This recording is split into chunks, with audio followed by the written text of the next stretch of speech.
अब ये AEC 2 practical accounting workbook लिखा हुआ है इसके अंदर।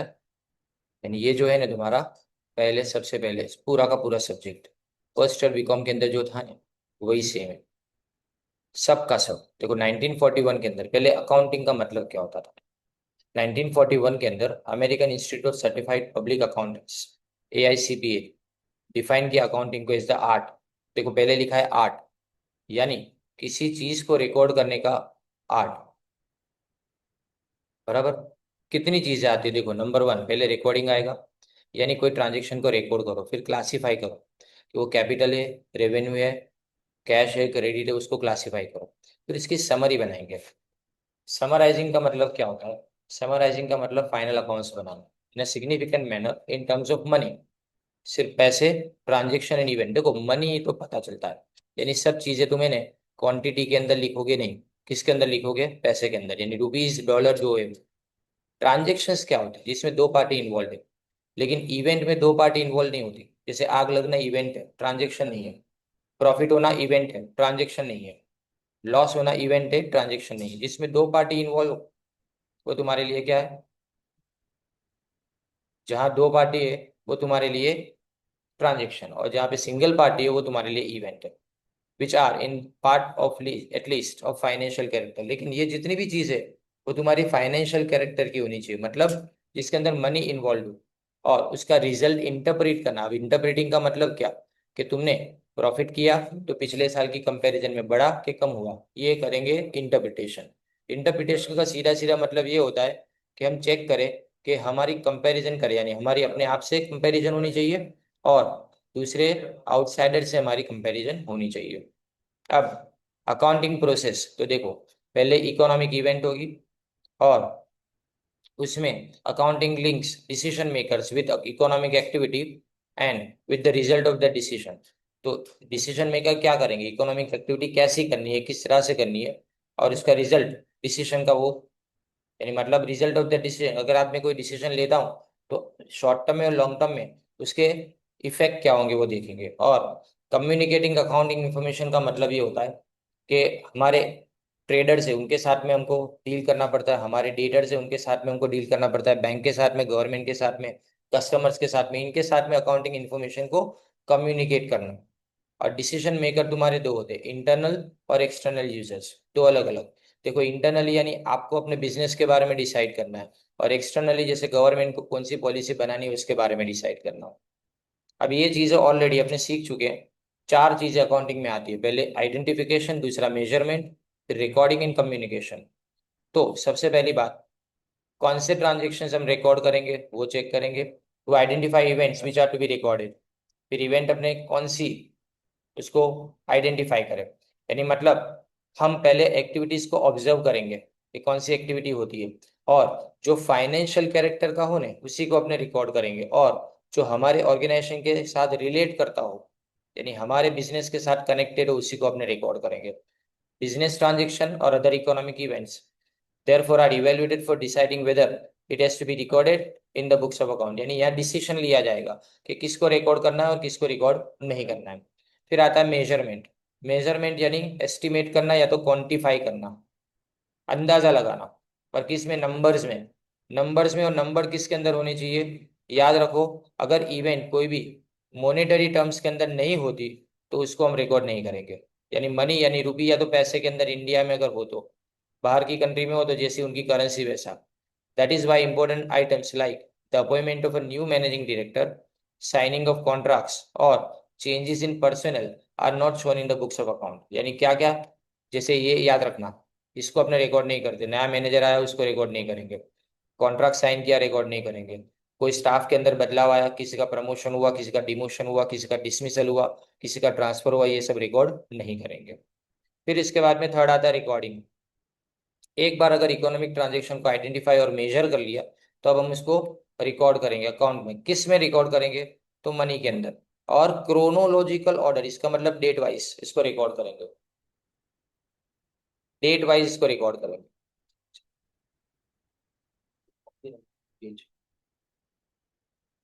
फिर communication.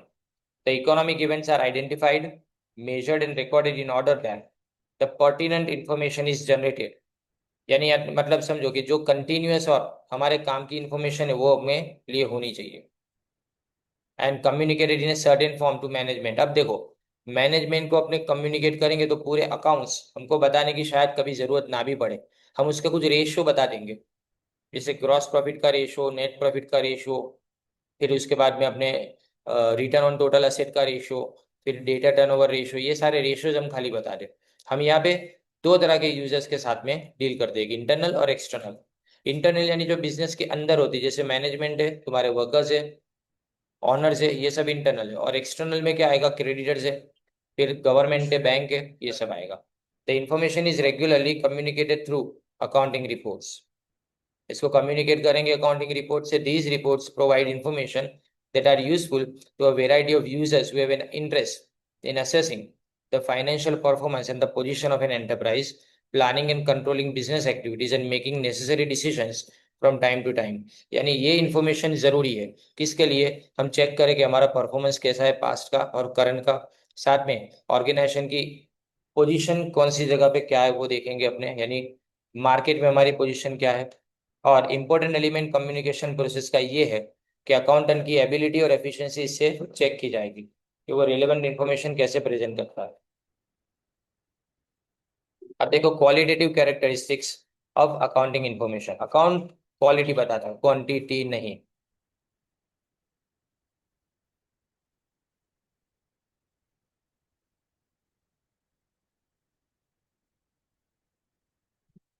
Qualitative characteristics are the attributes of accounting information which tend to enhance its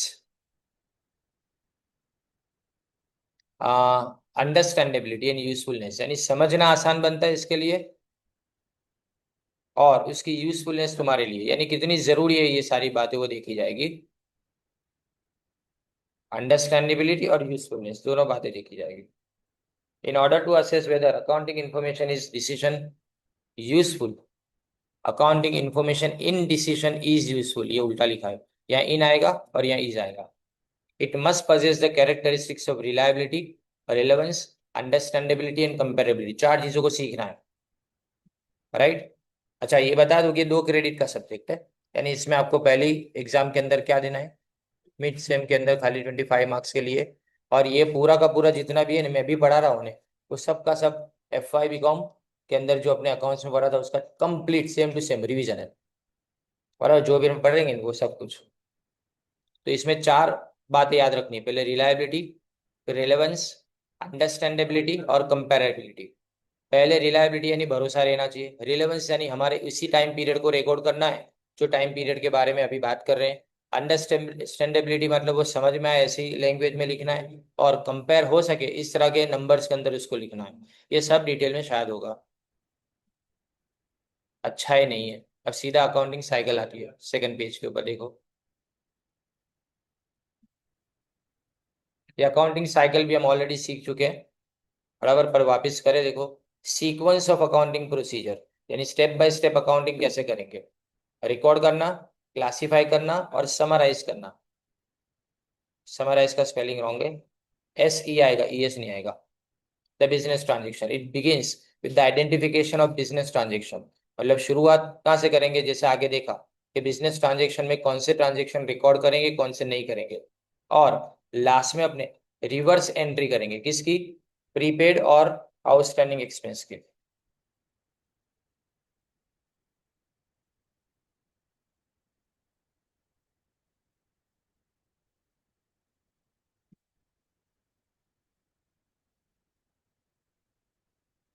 prepaid और आउटस्टैंडिंग एक्सपेंस, प्रीपेड एक्सपेंस का मतलब पहले से तुमने चिपका कर दिया वो, और आउटस्टैंडिंग यानी जो चुकाने का बाकी है वो आएगा, राइट। अब इसमें देखें ये एंट्रीज कैसे करते हैं, अपने जानते हैं कि अपने इसको फाइनल अकाउंट्स में लिखते हैं।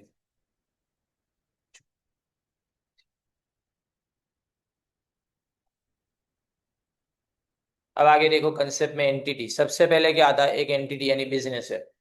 बिजनेस अपनी बुक्स ऑफ अकाउंट मेंटेन करेगा, लेकिन वो बुक्स ऑफ अकाउंट चार चीजों के दायरे में रह के करेगा। एक concept, accounting concept, accounting convention, account की पॉलिसी और अकाउंटिंग स्टैंडर्ड, ये चार के दायरे में रह के करेगा।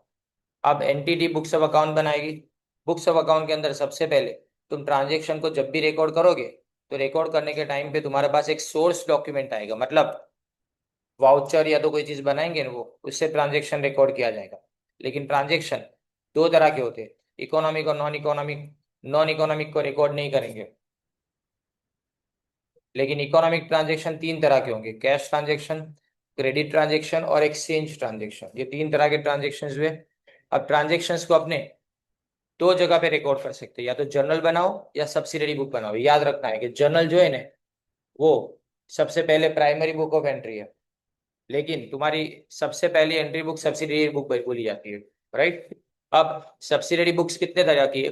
Purchase book, purchase return book, sales book, sales return book, cash book, bills receivable, bills payable और जर्नल प्रॉपर। जर्नल प्रॉपर में अपने एडजस्टमेंट को रिकॉर्ड करते हैं। अब जर्नल या तो सब्सिडरी बुक में से लेजर में जाएगा, बराबर, खतौनी, खाता वही ने खतौनी। और उसके बाद में उसके ऊपर से ट्रायल बैलेंस बनेगा, ट्रायल बैलेंस के ऊपर से फाइनल अकाउंट्स बनेगा। लेकिन ये जो फाइनल अकाउंट्स है उसमें तीन अलग अलग चीजों को ध्यान में रखना है। एक तुम्हारा ट्रेडिंग अकाउंट, दूसरा तुम्हारा प्रॉफिट एंड लॉस अकाउंट और बैलेंस शीट। ये तीन चीजें हम बनाते हैं, राइट। ये पूरी तुम्हारी अकाउंटिंग साइकिल हुई। अब देखो कहाँ से शुरू होती है कहाँ खत्म होती है, बस उतना ही है।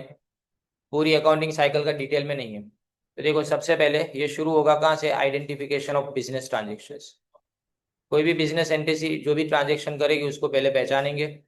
फर्स्ट स्टेज के अंदर अपने रिकॉर्ड करेंगे सारे बिजनेस ट्रांजेक्शन्स को, जर्नल में या तो सब्सिडरी बुक्स के अंदर। उसको सेकंड स्टेज ये कंटिन्यू रहेगा, कब तक? जब तक हम उसको लेजर के अंदर पोस्ट ना कर दे तब तक।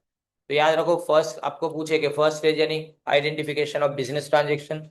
दूसरे स्टेज में अपने क्या करेंगे, जर्नल और सब्सिडरी बुक में रिकॉर्ड करने के बाद उसको लेजर में पोस्ट करेंगे, वहां तक आएगा। फिर तीसरा स्टेज है preparation of trial balance at the end of an accounting period. फिर चौथे और फाइनल स्टेज के अंदर हम क्या करेंगे, फाइनल अकाउंट्स बनाएंगे ट्रायल बैलेंस और एडजस्टमेंट के ऊपर से। और लास्ट में हम प्रीपेड की और आउटस्टैंडिंग की रिवर्स एंट्री करेंगे। रिवर्स एंट्री का मतलब क्या, इस साल का जो क्लोजिंग है अगले साल का ओपनिंग होगा ना, तो उसको रिवर्स में लेके उस साल ले जाना है आपको, राइट। अब accounting framework, convention, policies and standards. देखिए जनरली एक्सेप्टेड, ये आपको पूछा था एक बार, GAAP का full form generally accepted accounting principles. Generally का मतलब सब लोग जिसको एक्सेप्ट करते हैं वो आ गया इसके अंदर।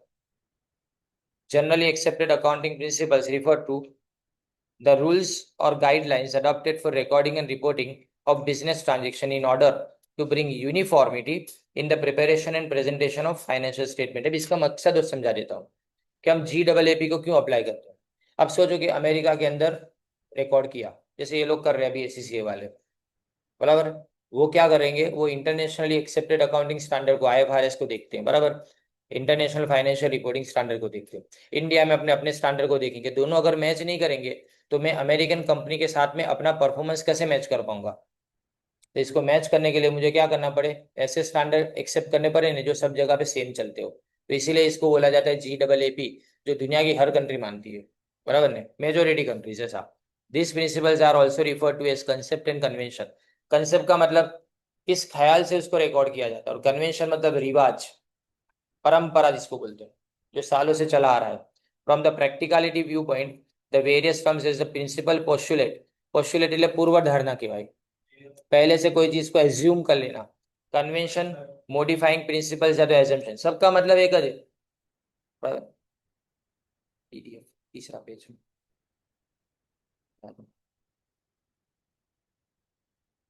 हैव बीन यूज इंटरचेंजेबली, यानी ये सब एक दूसरे की जगह पे यूज हो जाता है, right. Have been use interchangeably and are refer to as basic accounting concept in the present book. इसको अपने बेसिक अकाउंटिंग कंसेप्ट मानेंगे। देखो जो सीखा था वो सबका सब रिवीजन है, बराबर।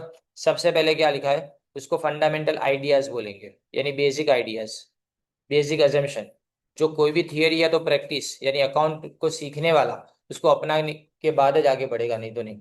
सबसे पहले बिजनेस एंटिटी। बिजनेस एंटिटी में क्या मानते हैं, जो वर्ड्स में बता रहा हूँ उस पर ध्यान देना, कि बिजनेस और बिजनेस का मालिक दोनों डिस्टिंक्ट और सेपरेट, अलग अलग है दोनों। मालिक और बिजनेस दोनों अलग अलग है। तो अकाउंटिंग के लिए हम क्या मानेंगे, बिजनेस और इसके ओनर्स को दोनों को अलग अलग मानेंगे, दोनों को सेपरेट एंटिटीज की तरह से उसको ट्रीट करेंगे। फिर आएगा उसके बाद में money measurement. The concept of money measurement states that कि खाली वही ट्रांजेक्शन और हैपनिंग को अपने रिकॉर्ड करेंगे जिसको हम एक्सप्रेस कर पाए टर्म्स ऑफ मनी के अंदर। पता है इसके अंदर कौन सी चीज रिकॉर्ड नहीं होती, जो हमने देखा था कि किसी नए अच्छे मैनेजर को अपॉइंट किया उसको रिकॉर्ड नहीं करेंगे, राइट।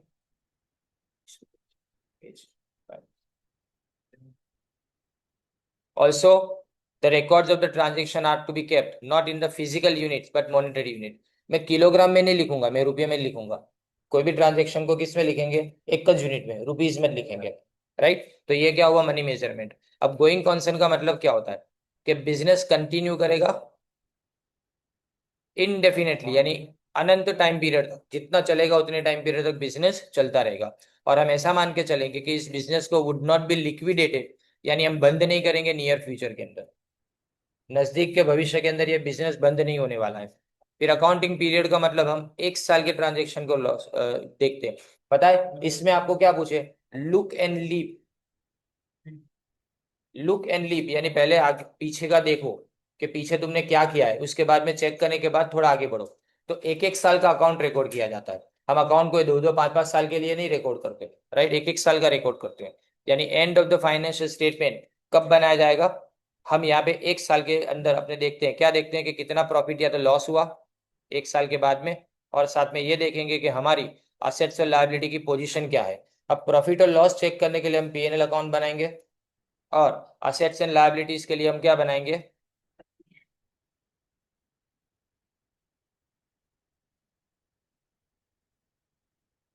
असेट्स एंड लायबिलिटी के लिए हम फाइनल अकाउंट्स के अंदर बैलेंस शीट बनाएंगे, राइट। अब आता है देखो cost concept. The cost concept requires that all assets are recorded in the books of account in their at their cost price which includes cost of acquisition। देखो इसमें कौन कौन सी कॉस्ट आएगी, पहले लिखा है कॉस्ट ऑफ एक्विजिशन मतलब खरीदने का खर्चा, फिर ट्रांसपोर्टेशन यानी एक जगह से दूसरी जगह तक लाने का खर्चा, फिर इंस्टॉलेशन उसको काम पे लगाने का खर्चा, और रेडी करने का खर्चा, जगह पे रखने का खर्चा उसको इंस्टॉलेशन बोलेंगे, और काम के लिए तैयार करने का खर्चा उसको अपने making the asset ready for the use. यानी चार चीजें, चारों खर्चे उसके अंदर आ गए। फिर ड्यूअल एस्पेक्ट, ड्यूअल एस्पेक्ट यानी क्या, कि हम दो इफेक्ट करेंगे, ड्यूअल एंट्री, हर चीज की दो एंट्री होती है, राइट। और ये फंडामेंटल अकाउंटिंग प्रिंसिपल बोला जाता है। और इसमें अपने asset is equal to liability plus capital, यानी A is equal to C plus L अपने बोलते थे वो, कैपिटल और लायबिलिटी को मिला दो तो क्या मिल जाएगा तुमको, असेट्स मिल जाएगी। फिर आता है revenue recognition. Revenue recognition is the gross inflow of cash, यानी पैसा कैसे आता है वो देखा जाएगा। हम अगर गुड्स, याद रखो रेवेन्यू अपने लिए क्या है, गुड्स और सर्विसेज को बेचने के बाद जो पैसा मिलता है वही, बराबर। और and use by others of the enterprise resources yielding interest royalty और डिविडेंड। और दूसरी इनकम कहाँ से आती है तुम्हारी इसके अलावा, अगर तुमने तुम्हारा इन्वेस्टमेंट कोई जगह पे किया है बिजनेस के नाम से तो वहां से इंटरेस्ट आएगा, या वहां से डिविडेंड मिलेगा, या तुमने अपनी ब्रांड नेम किसी को बेची है, शेयर किए किसी के साथ में, तो वहां से तुमको रॉयल्टी मिलेगी। रॉयल्टी कहाँ से मिलती है, तुम्हारा नाम यूज करने वाले इंसान से मिलती है, बराबर। The concept of revenue recognition requires that the revenue for a business transaction should be considered realized when a legal right to receive it arises। इसका मतलब क्या होता है कि जैसे ही मैं बेच रहा हूँ तो मैं रिकॉर्ड कर लूंगा, फिर ये नहीं देखूंगा कि वो पैसा आज आया कि 10 दिन बाद आने वाला है। तो हम क्रेडिट ट्रांजेक्शन को भी रिकॉर्ड करते हैं और कैश ट्रांजेक्शन को भी रिकॉर्ड करते हैं। ये आया तुम्हारा रेवेन्यू रिकॉग्निशन। जैसे ही ट्रांजेक्शन हुआ ने अपने उसको रिकॉर्ड कर लेंगे। फिर आता है मैचिंग। मैचिंग यानी हम मैच करेंगे, किसको, एक्सपेंस को मैच करेंगे। याद रखो जब भी मैचिंग आए तो एक चीज याद रखने की, मैचिंग में क्या याद रखेंगे कि दो बैलेंस शीट के असेट और लायबिलिटी साइड मिल जाते हैं। उसके पीछे का कारण, दोनों चीजें सर की अपने रिकॉर्ड करते हैं। जितना डेबिट में रिकॉर्ड करते हैं उतना तो अपने क्रेडिट में भी रिकॉर्ड करते हैं। तो the concept of matching emphasizes that expenses incurred in an accounting period should be matched with revenue during that period. It follows from this that the revenue and expenses incurred to earn these revenue must belong to the same accounting period। यानी ये जो revenue है ना वो same accounting period का जो होना चाहिए, बराबर। जो भी इनकम या तो एक्सपेंस है वो सब किसका होना चाहिए, एक ही साल का होना चाहिए। अब ऑब्जेक्टिविटी, ऑब्जेक्टिविटी का मतलब क्या, कि ट्रांजेक्शन इस तरह से अपने रिकॉर्ड करें ना कि वो free from the bias of accountant in others. मतलब अकाउंटेंट अपनी मर्जी से कुछ नहीं कर सकता, जैसा रूल है वैसा ही करेगा, तो वो अपनी मर्जी इसके अंदर चला नहीं सकता, बराबर। अब अकाउंटिंग ये हो गया तुम्हारा अकाउंटिंग कंसेप्ट। अब कन्वेंशन यानी रिवाज, बहुत सारे थे उसके अंदर, इस 24 थे टोटल, फिर 10 किए। अब इसके बाद में ये अकाउंटिंग कन्वेंशन आते हो, बराबर। देखो इसमें फुल डिस्क्लोजर यानी हर चीज बताओ, कोई चीज छुपाओ मत। फुल डिस्क्लोजर का मतलब यानी जितने भी मटेरियल, एक वर्ड इसके अंदर हमेशा याद रखना है, मटेरियल और रिलेवेंट फैक्ट, जितने जरूरी है और जितने लिखने चाहिए वैसे, वो सारे फैक्ट अपने बताएंगे ऑर्गेनाइजेशन के अंदर। और अगर ना बता पाए फाइनेंशियल स्टेटमेंट के अंदर तो फुट नोट में बताएंगे, यानी लास्ट में। मैं आपको अभी फाइनल अकाउंट सिखा रहा हूँ, उसके अंदर आप देखते हो कि बैलेंस शीट के नीचे अपने लिखते कंटीजेंट लायबिलिटी लास्ट में, जिसको फुट नोट में लिखा जाता है, मतलब एक खाली उसकी नोट बनाई जाती है, उसको फाइनल अकाउंट में लिखा नहीं जाता है, राइट। अब कंसिस्टेंसी यानी सातत्यता, कंटिन्यूस, उसको रिकॉर्ड करना है, यानी एक स्तर की अकाउंटिंग पॉलिसी और प्रिंसिपल को आपको फॉलो करना है, एक प्रैक्टिस रहनी चाहिए। सालों साल अपने बदल बदल नहीं करेंगे, यूनिफॉर्म और कंसिस्टेंट प्रैक्टिस को अपने फॉलो करेंगे। जैसे इस साल किया वैसे अगले साल, अगर नहीं करेंगे तो 2 साल के अकाउंट को आप कंपेयर नहीं कर पाओगे, क्योंकि एक साल की पॉलिसी अलग, दूसरे साल की पॉलिसी अलग, ये ना चले। Comparability results when the same accounting principles are consistently being applied by different enterprises for the period under comparison or the same firm for a number of periods। यानी अपने क्या, एक का फॉर्म है वो अपने अलग अलग सालों को कंपेयर करना चाहती है, वो भी चले। और दूसरा, एक इंडस्ट्री के अंदर 4 फर्म है, वो अपने आप को कंपेयर करना चाहती है एक दूसरे के साथ में, तो वो भी चले। और कंपैरिजन तभी पॉसिबल होगा जब सबके अकाउंटिंग स्टैंडर्ड और पॉलिसी और प्रैक्टिस सब सेम होगी। सब अगर अलग अलग यूज करेंगे तो कंपैरिजन पॉसिबल नहीं हो पाएगा। फिर आता है कंजर्वेटिज्म। कंजर्वेटिज्म का मतलब कि प्रॉफिट को हम ओवर स्टेट नहीं करेंगे, यानी ज्यादा प्रॉफिट नहीं लिखेंगे, लेकिन लॉस जितना वो उतना लिखेंगे। यानी हम लॉस को इग्नोर नहीं करेंगे, लॉस जितने भी एंटिसिपेटेड, जितने भी हो सकते हैं वैसे लॉस होने, वो सब अपने यहाँ पे लिखेंगे। एंड अनरियलाइज गेन अपने क्या करेंगे, इनको इग्नोर करेंगे, यानी जो पैसे आए नहीं उसको इग्नोर करो, लेकिन जो लॉस हो सकता है उसको लिखो। अगर मुझे लगे कि यहाँ से पैसे आने वाले हैं, पर जब तक आए नहीं तब तक रिकॉर्ड नहीं करेंगे, लेकिन अगर कोई लॉस हो सकता है ऐसा मुझे लगे कि नुकसान होगा तो उसको रिकॉर्ड कर देंगे। यानी नुकसान के लिए अपने आगे, लेकिन फायदे के लिए अपने पीछे, इसको कंजर्वेटिज्म बोलते हैं। कंजर्वेटिज्म यानी इसका मतलब क्या, कि एकदम है संभाल संभाल के आगे बढ़ना, कंजर्वेटिज्म का मतलब। अब मटीरियलिटी, मटीरियलिटी का मतलब जो चीज मटेरियल हो ना वही अपने रिकॉर्ड करेंगे, और फोकस किस पे करेंगे, मटेरियल फैक्ट के ऊपर करेंगे। देखो, if the item is likely to influence the decision of reasonably prudent, prudent यानी समझदार, रैशनल बोलते हैं इसको, इन्वेस्टर या तो क्रेडिटर, तो इसको अपने मटेरियल बोलेंगे। यानी मतलब मैं कोई आइटम को नहीं लिखता, उससे किसी को कोई फर्क नहीं पड़ने वाला, तो वो मटेरियल नहीं है। लेकिन अगर मैं किसी आइटम को इग्नोर करूं और उसके कारण इन्वेस्टर को लगे कि ये डिसीजन लेना चाहिए या नहीं लेना चाहिए, उसके ऊपर उसका फर्क पड़ता है, तो उसको मटेरियल बोला जाएगा। अब accounting standards are written statements of uniform accounting rules and guidelines in practice for preparing uniform and consistent financial statement. यानी स्टैंडर्ड किस लिए बनाए जाते हैं, स्टैंडर्ड इसलिए बनाए जाते हैं जिससे हम सारे के सारे जितने भी स्टैंडर्ड्स है उस स्टैंडर्ड को फॉलो करने के बाद हम क्या कर पाए, उसको प्रॉपरली आगे बढ़ा पाए। और सारे स्टैंडर्ड्स कंपेरेबल होते हैं, स्टैंडर्ड को फॉलो करोगे तो बाद में सारे अकाउंट्स कंपेरेबल होंगे। This standards can not override the provision of applicable law. लेकिन याद रखो, स्टैंडर्ड जमीन के कानून से ऊपर नहीं है। यानी अगर अदालत कोई फैसला सुनाती है तो स्टैंडर्ड को इग्नोर करो, अदालत का फैसला पहले मानो। समझ रहे हो, यानी कानून से ऊपर नहीं है ये स्टैंडर्ड। तुम तुम्हारी कंट्री के अंदर स्टैंडर्ड अपने कानून के हिसाब से बना सकते हो, अपने कानून से ऊपर जाके नहीं बना सकते। समझे, ओवरराइड का मतलब ऊपर जाके बनाना। Under double entry system every transaction उसकी 2 फोल्ड इफेक्ट यानी 2 फोल्ड इफेक्ट होती है, लेकिन सिंगल एंट्री सिस्टम को अपने क्या मानते हैं, इनकम्प्लीट रिकॉर्ड मानते हैं, अधूरा है ये। अब basis of accounting, the two broad approach of accounting are cash basis और एक्रूअल बेसिस। कैश का मतलब जब कैश आए तभी रिकॉर्ड करना, लेकिन एक्रूअल का मतलब ट्रांजेक्शन हो गया, फिर चाहे कैश आए या जाए, ना आए या ना जाए, फिर भी रिकॉर्ड कर दो। ट्रांजेक्शन जैसे क्रेडिट ट्रांजेक्शन को किस में रिकॉर्ड करते हैं, एक्रूअल बेसिस में रिकॉर्ड करते हैं। आउटस्टैंडिंग सैलरी को किस में रिकॉर्ड करते हैं, एक्रूअल बेसिस में रिकॉर्ड करते हैं, राइट। लेकिन हम जो कैश बुक बनाते हैं ना रोकड़ में, जो कैश बुक बनाते हैं वो कैश बुक क्या है, वो हमेशा कैश बेसिस के ऊपर होता है। पैसा आएगा और जाएगा तो ही रिकॉर्ड किया जाएगा, नहीं तो नहीं। यहाँ लिखा है देखो, ट्रांजेक्शन जब कैश रिसीव या तो पे करे तब रिकॉर्ड करेंगे वो कैश बेसिस, लेकिन जैसे ही मैं इसको रिकॉग्नाइज करूं, यानी मतलब पता चले कि ये आने वाला है या जाने वाला है पैसा, तब हम उसको क्या करेंगे, रिकॉर्ड कर देंगे। अब बेसिक टर्म्स 11th में सीखे थे भाई, असेट से लेके सब। 11th में भी सीखा था, फर्स्ट ईयर में भी सीखा था, तीसरी बार सीख रहे।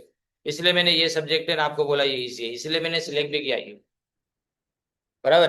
क्योंकि ये ने मैंने ऐसा माना कि अगर खाली जीएसटी वाला सेकंड यूनिट है ना, उसके सम्स अगर करके जाओ तुम और पढ़े बिना भी जाते ना तुम इसको, तो भी 25 में से तुम्हारे 24 आ जाए। समझे? ये इतना इजी सब्जेक्ट है, और तुम इसके बाद देखोगे ना तीसरा चौथा यूनिट, तो इससे भी सिंपल है। ये पहला यूनिट है, लेंदी लगेगा यूनिट, पर जो इसके अंदर लिखा है ना वैसा बनाने का कभी आता ही नहीं है, क्योंकि वो पॉसिबल नहीं है। 6 मार्क के सम के लिए ये पॉसिबल नहीं है, ये मैं जानता हूँ, इसलिए मैं बोल रहा हूँ। ओके, इन्होंने आपको अंडरस्टैंडिंग के लिए लिखा है, समझना जरूरी है उसको, बराबर। एक बार समझ लोगे तो इससे कुछ होगा नहीं आगे पीछे। पर सारे अकाउंट जितने इसके अंदर लिखे हैं उतने अगर तुम बनाना चालू करो ना, तो नियर टू इम्पॉसिबल है कि तुम्हारा पेपर पूरा हो, एक क्वेश्चन भी पूरा ना हो। अब फिक्स एसेट देखो, असेट यानी क्या, value own by an enterprise. जितनी चीजें तुम्हारे पास है, तुम जिसके मालिक हो, वो सब value own by enterprise. Asset में टेंजिबल और इनटेंजिबल दोनों चीजें आती है, यानी दृश्य और अदृश्य मिलकर दोनों, जो फ्यूचर में बेनिफिट लग। याद रखो, असेट एक साल बेनिफिट नहीं देती, एक से ज्यादा साल बेनिफिट देती है। और इसमें फिक्स असेट का मतलब, fix asset normal course of business के अंदर हम इसको बेचते नहीं है, नॉट हेल्ड फॉर रीसेल, रोज रोज इसको बेचते नहीं है हम इसको। फिक्स असेट को टेंजिबल और इनटेंजिबल में क्लासिफाई करें। टेंजिबल का मतलब जिसको देखा और टच किया जा सकता है, जिसमें land, building, plant, machinery, furniture, fixtures आएगा। लेकिन इनटेंजिबल में क्या आएगा, which can not be seen and touched, जिसमें गुडविल, पेटेंट, ट्रेडमार्क और कॉपीराइट आएगा। फिर current assets, current assets are those assets जिसको अपने कैश में, या तो कैश में, या तो उसको कैश में कन्वर्ट करना आसान हो, या फिर उसको अपने कंजम्पशन के लिए यूज करते हो प्रोडक्शन के अंदर। जैसे कि रॉ मटेरियल है, तो रॉ मटेरियल को बेचने के लिए नहीं खरीदा है, रॉ मटेरियल को प्रोडक्शन करने के लिए खरीदा है, मतलब प्रोसेस में डालने के लिए। तो तीसरी बात वो है, मैं रॉ मटेरियल में से फिनिश गुड्स बनाऊंगा, और फिनिश गुड्स बनाने के बाद उसको बेचूंगा, तब मेरे पास कैश आएगी। और जो डेटर्स है वो कैसे है, जिसको अपने कभी भी कैश में कन्वर्ट कर सकते हैं। For example, cash in hand cash at bank, debtors, bills receivable, stock of finish goods, stock of raw material और stock of work in progress, ये सारी करंट एसेट है। करंट एसेट 12 महीनों के अंदर, लेस देन 12 मंथ्स के अंदर उसको कैश में कन्वर्ट किया जा सकता है। अब लायबिलिटीज यानी हमारे ऑब्लिगेशन, यानी हमारी जवाबदारियां, कितने चीजें हमको पे करनी है किसी को, ये हम ऑनर्स के फंड के अंदर से नहीं गिनेंगे। ऑनर्स फंड यानी अलग, वो कैपिटल है। मालिक का पैसा यानी क्या हो गया, कैपिटल, वो अलग। उसके सिवा जितना तीसरी थर्ड पार्टीज को हमको पे करना है, वो सब तुम्हारे लिए क्या हो गया, लायबिलिटीज हो गई। लायबिलिटीज आर डेट, डेट यानी वो तुम्हारा कर्ज है। They consist of obligation to pay money or other assets or to render service to another person or persons either now or in future, या तो आज या तो फ्यूचर में पे करें। और उसको अपने बात करें तो इसको क्या बोल सकते, क्लेम्स ओवर असेट। ये लायबिलिटी जितनी भी है ना, वो असेट को बेच कर मिलेगी ना, तो इसलिए हम ऐसा मानेंगे कि लायबिलिटी को हम क्या बोलेंगे, क्लेम्स ओवर द असेट्स बोलेंगे। ब्रॉडली लायबिलिटीज में लॉन्ग टर्म लायबिलिटी आती है, जो वो 12 महीने से ज्यादा टाइम के लिए आपने रखी है, जैसे लॉन्ग टर्म की लोन और डिबेंचर, ये सब तुम्हारी लॉन्ग टर्म लायबिलिटी है। और शॉर्ट टर्म का मतलब नॉट मोर देन 12 मंथ्स, 12 महीने के अंदर उसका पेमेंट तुम्हारा हो जाएगा, जिसमें बिल्स पेबल आएगा, trade creditors, outstanding expenses, bank overdraft etcetera. फिर capital, it refers to the amount invested, cash और kind, in an enterprise by its owners. जो ओनर कैपिटल इन्वेस्ट करते हो तो अपने को बताइए, राइट। याद रखो, ये ने तुम्हारी असेट में से तुम एक्सटर्नल लायबिलिटी, असेट में से थर्ड पार्टी को जितना भी पेमेंट करना है वो सब माइनस कर दो, तो बचा हुआ तुम्हारी कैपिटल है, राइट। अब इसके बाद में आता है ड्राइंग। तो ड्राइंग हम जानते हैं उपाड़ जिसको बोलते हैं, जो हम ऑनर अपने पर्सनल यूज के लिए कैश या तो अदर एसेट्स ले जाता है वो। अब इक्विटी यानी क्या, इक्विटी यानी सब चीजें आ गई, ऑल क्लेम्स अगेंस्ट और राइट्स इन एसेट्स। इसमें liabilities to creditors and to the owners or proprietor in the form, former case it is called creditors equity, यानी अगर मुझे क्रेडिटर्स को पैसा देना है उसको क्रेडिटर्स इक्विटी बोलेंगे, लेकिन अगर मुझे मालिकों को पैसा देना है तो उसको अपने ऑनर्स इक्विटी बोलेंगे। यानी कैपिटल को हम ऑनर्स इक्विटी बोलेंगे और बाकी की सारी लायबिलिटी को हम क्रेडिटर्स इक्विटी बोलेंगे। अब रेवेन्यू यानी इनफ्लो ऑफ कैश, पैसा आना, रिसीवेबल यानी पैसा आएगा ऐसा लगना, और अदर कंसिडरेशन मतलब वर्तर किसी भी तरह का मिले, रिटर्न हमको किसी भी तरह का मिले, और वो भी कैसे, ऑर्डिनरी एक्टिविटी ऑफ बिजनेस के अंदर। जैसे हम गुड्स को बेचते हैं पैसा मिलेगा, हम सर्विस बेचेंगे पैसा मिलेगा, from allowing others to use enterprise resources, यानी मतलब मैं किसी जगह इन्वेस्टमेंट करूंगा तो वहां से इंटरेस्ट या तो डिविडेंड मिलेगा, और मैं अपना राइट किसी को बेचूंगा तो मुझे वहां से रॉयल्टी मिलेगी, जो मैं स्टार्टिंग में समझा चुका। ये रेवेन्यू हो गया। फिर इसके बाद में इनकम। इनकम यानी इनकम हमेशा तुम्हारी नेटवर्थ इंक्रीज करती है, नेटवर्थ यानी कैपिटल इंक्रीज करती है। इनकम से तुम्हारा प्रॉफिट बढ़ेगा, राइट, चाहे वो तुम बिजनेस की एक्टिविटी से कमाओ या अदर एक्टिविटी से। अब इसका मतलब क्या, बिजनेस की एक्टिविटी मतलब सेल करके बेचने के बाद जो मिलता है वो, और अदर एक्टिविटी यानी इन्वेस्टमेंट करके जो कमाया जाता है वो पैसा। Income is the brother term, और इसमें प्रॉफिट भी आ जाता है। अकाउंटिंग में हम इनकम को पॉजिटिव चेंज बोलेंगे, किसके अंदर, वेल्थ ऑफ द फर्म, यानी फर्म की मिलकत के अंदर जितना भी पॉजिटिव इंक्रीज आता है वो सब इसके अंदर आएगा। और लॉसेस की बात करें तो लॉस इनकम का उल्टा, डिक्रीज इन असेट, यानी इससे असेट और असेट डिक्रीज हो जाती और लायबिलिटी तुम्हारी इंक्रीज हो जाएगी। It is the excess of expenses over revenue, यानी एक्सपेंसेस ज्यादा है और इनकम तुम्हारी कम है तो अपना लॉस हुआ। यानी इससे ओनर की इक्विटी यानी कि लोग जितने भी मालिक है ना, वो मालिक के पैसे यानी कैपिटल रिड्यूस हो जाएगी, बराबर। और उसको क्या करना पड़ेगा, फर्म को असेट जो यूज होती है ना उसमें से पैसा कवर करना पड़ेगा। It is defined as those cost which fail to produce revenue, यानी वो सारे कॉस्ट आ गए जो आपको रेवेन्यू प्रोड्यूस करने में मदद नहीं करते हो। अब प्रॉफिट की बात करें तो profit is the excess of revenues over expenses during an accounting year. It increases the owner's equity, इससे क्या, प्रॉफिट से ओनर की इक्विटी बढ़ेगी, और एक्सपेंस कम और रेवेन्यू ज्यादा तो प्रॉफिट। नेटवर्थ किसको बोलेंगे, देखिए, net worth is the amount by which total asset exceed third party liabilities. Total asset तुम्हारी थर्ड पार्टी लायबिलिटी से बढ़ जाए तो वो क्या है तुम्हारे लिए नेटवर्थ, यानी मतलब असेट ज्यादा है और लायबिलिटी कम है तो नेटवर्थ बढ़ेगी। नेटवर्थ इज अ की measure of how an entity is worth. Net का मतलब सब माइनस कर दो, बाद में बचेगा वो। कंसिस्टेंट इंक्रीज इन नेटवर्थ, इसका मतलब तुम्हारी फाइनेंशियल हेल्थ अच्छी है, मतलब कंपनी अच्छा काम कर रही है। कन्वर्सली अगर नेटवर्थ कम हो रही है तो इसका मतलब तुम्हारा लॉस हो रहा है और साथ में असेट की वैल्यू डिक्रीज हो रही है और लायबिलिटी बढ़ती जा रही है। गेन यानी पॉजिटिव चेंज, नेटवर्थ अगर बढ़े और उसके अंदर पॉजिटिव चेंज आए तो उसको क्या बोलेंगे, गेन बोलेंगे। And place of goods and holding of assets over a period of time whether realise or unrealise, यानी मतलब वो पैसा आए या ना आए। गेन का मतलब, जैसे एक एग्जांपल देता हूँ, रेंट मिलने का बाकी हो तो भी अपना मिलने का बाकी अपने लिखते थे ना, तो मतलब पैसा नहीं भी आता तो भी रिकॉर्ड तो करते थे ना अपने उसको। इट में be either of capital nature और रेवेन्यू। कैपिटल नेचर यानी एसेट को बेचा उसमें फायदा हुआ तो वो कैपिटल नेचर का हुआ, लेकिन मैंने गुड्स को बेचा और इसमें फायदा हुआ वो रेवेन्यू नेचर का हुआ, बराबर। Gains are the excess of proceeds over the cost of asset sold, यानी जो भी हमने असेट बेची उसमें अगर हमको ज्यादा पैसे मिले हमारी कॉस्ट से तो ये गेन हुआ। इसी तरह से विनफॉल, विनफॉल का मतलब नसीब, अभी शेयर मार्केट ऊपर जाए किसी को शेयर बेचने से फायदा हो तो इसको विनफॉल गेन बोलते हैं। And other benefits obtained at no cost or benefit, इसमें कोई दूसरा कॉस्ट बेनिफिट नहीं होता। अब expenses, expenses refer to the cost relating to the operations of an accounting period or to the revenue earned during the period or the benefit of which do not extend beyond that period। expense यानी वो cost जो अपने long time period तक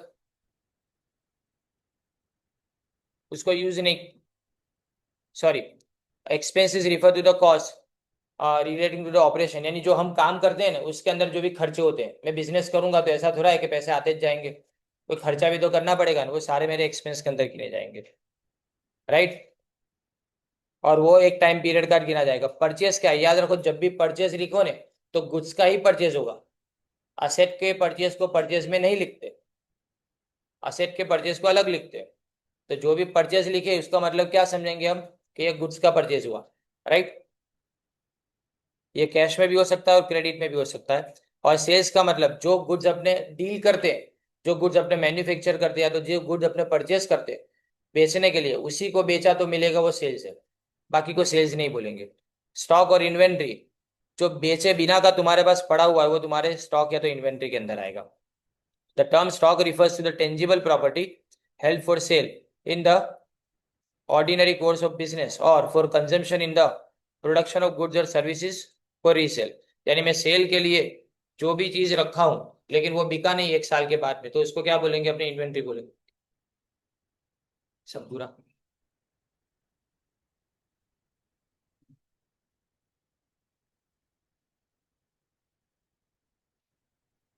देखिए अभी आगे।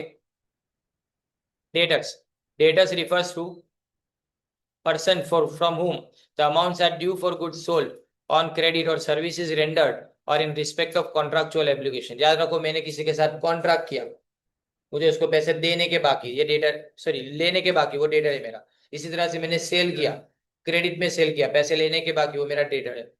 पर debtor normally goods के लिए रखा जाते हैं।